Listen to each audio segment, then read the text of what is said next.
Bismillahirrahmanirrahim. Alhamdulillahi rabbil alamin. Wassalatu wassalamu ala Rasulillah wa ala alihi wa sahbihi ajma'in. Amma ba'd. Assalamualaikum warahmatullahi wabarakatuh.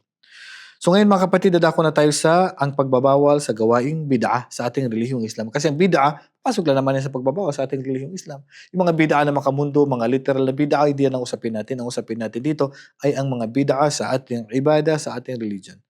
An Ummul Mu'minin, Ummi Abdullah, Aisha radhiyallahu anha, ang hadis na ito ay nisalaysay ng nanay na mananampalataya na si Ummi Abdullah, nanay ni Abdullah, na si Aisha radhiyallahu anha, kaludan daw sa ng Allah, si Aisha qalat, sabi ni Aisha radhiyallahu anha, qala Rasul sallallahu alaihi wasallam, sinabi ng propeta Muhammad sallallahu alaihi wasallam. So, daming nakakabayulit sa hadis na to.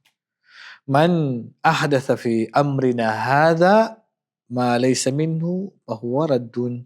Sino mang gumawa, nagdagdag ng gawain sa aming relihiyong Islam na hindi namin ito itinuro at hindi namin ito pinag-utos, ang bagay na yun, fahuwa raddun, siya ay i-reject. Hindi yan tatanggapin, sabi ng propeta Muhammad sallallahu alaihi wasallam. I-reject yan.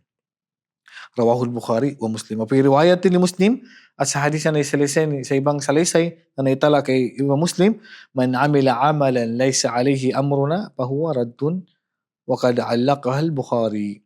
So, ito ay sinabi ng propeta sallallahu alaihi wasallam, sabi ni Imam Muslim, ang sino mang gumawa ng gawain na panibago sa ating relihiyong Islam, i-reject. Kaya naman, mga kapatid, tatanggapin lang ang ibadah natin sa dalawang kondisyon. Ikhlas, katulad ng una, inamal amalu binniyat. At itong pangalawa, kinakailangan mutaba'atur Rasul sallallahu alaihi wasallam. So kinakailangan masunod natin ang ginawa lamang ng propeta sallallahu alaihi wasallam, kung paano niya tayo tinuruan na sumamba, paano niya tayo ipinagbawalan, sulat, iwasan natin, yung mga bagay na tinuro niya, yun ang ususundin natin, at huwag tayo magdadagdag ng anuman sa ating relihiyong Islam. Kasi hindi yung tatanggapin sa atin. So, mapagod ka lang magsala, mapagod ka lang mag-fasting, mapagod ka lang gumawa ng kabutihan, pero inahaluan mong gawain mo ng bid'ah, so hindi tatanggapin sa'yo ng Allah subhanahu wa ta'ala, dahil hindi pwede sabihin mo na lang na, okay, mag-birthday ako, mag-celebrate ako ng birthday, mag-celebrate ako ganito, ganyan. Hindi tatanggapin ng Allah yun. Kasi bakit?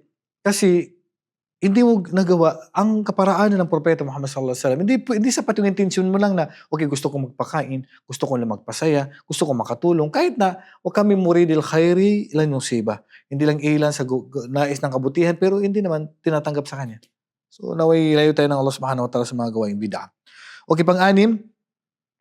An Abi Abdullah Nu'man bin Bashir radhiyallahu anhuma, hadis na naisalaysay ni Abi Abdullah Nu'man bin Bashir, kalugdan na sila ng Allah ng kanyang ama. Qala, sami'tu Rasul sallallahu alaihi wasallam, narinig ko ang propeta sallallahu alaihi wasallam kanyang sinabi, yaqulu innal halala bayyinun, katotohanan ng halal ay hayag, katotohanan ng halal ay maliwanag, malinaw. Wa innal harama bayyinun, at ang haram ay napakalinaw.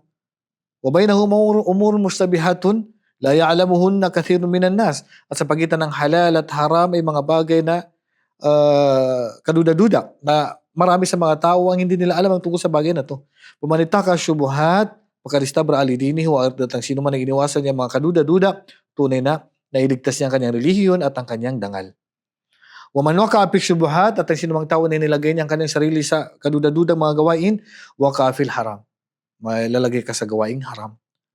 Kara'i yar'a hawla al-hima, parang isang pastol na nagpapastol sa hawla al-hima, yushiku an yarta'a fihi, malapit na siya makalabas dito.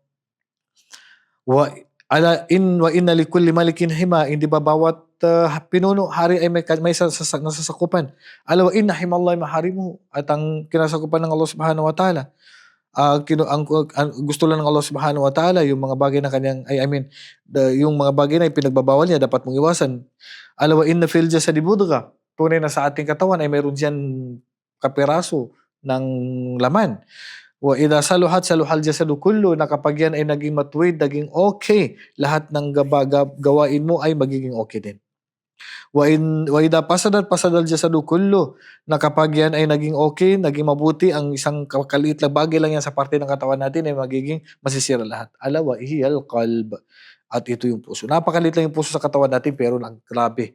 Pwede ka mapunta sa paraiso, pwede ka mapunta sa impyerno, pwede ka makagawa ng bid'ah dahil lang sa puso na yan, napakaliit na puso na yan. Subhanallah. So, malinaw ang halal, malinaw ang haram.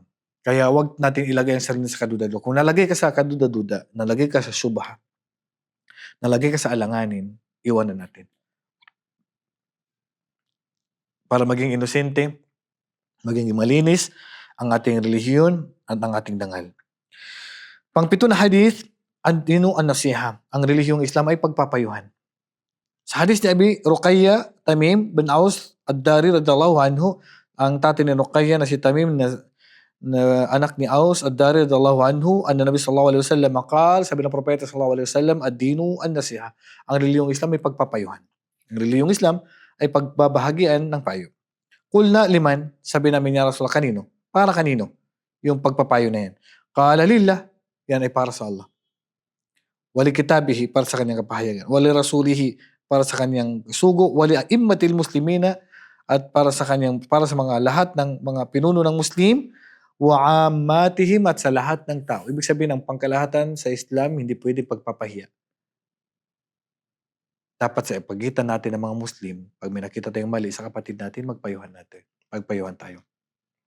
Huwag nating hayaan na ipapahiya natin ang kapatid natin kapag may nakita tayo sa kanyang kamalian. Dapat, sabi ng Propeta sallallahu alaihi wasallam, satara musliman, satarahullah fid dunya wal akhirah. Ang sino mang tao na takpan niyang kanyang kapatid sa kanyang kahihiyan, tatakpan siya ng Allah mula sa mundo hanggang sa kabilang buhay. Kaya pag may nakita kang mali, pagpayuhan. Pag may nakita kang gumagawa siya ng haram, payuhan mo siya. Pag hindi siya nakakagawa ng kabutihan at nakakagawa ng masama, payuhan natin siya. Yan ang ating relihiyong Islam ay pagpapayuhan. Pangkalahatan po yan sa lahat. Yung pinuno mo, huwag mo ipahiya, payuhan mo. Yung kapatid mo, pag nakita mo mali, payuhan mo. Huwag mo siyang ipahiya. So ito po hadith na rawahu Muslim. Wallahu a'lam, sallallahu ala nabiyina Muhammadin wa ala alihi wa sahbihi ajma'in. Assalamu alaikum wa rahmatullahi wa barakatuh.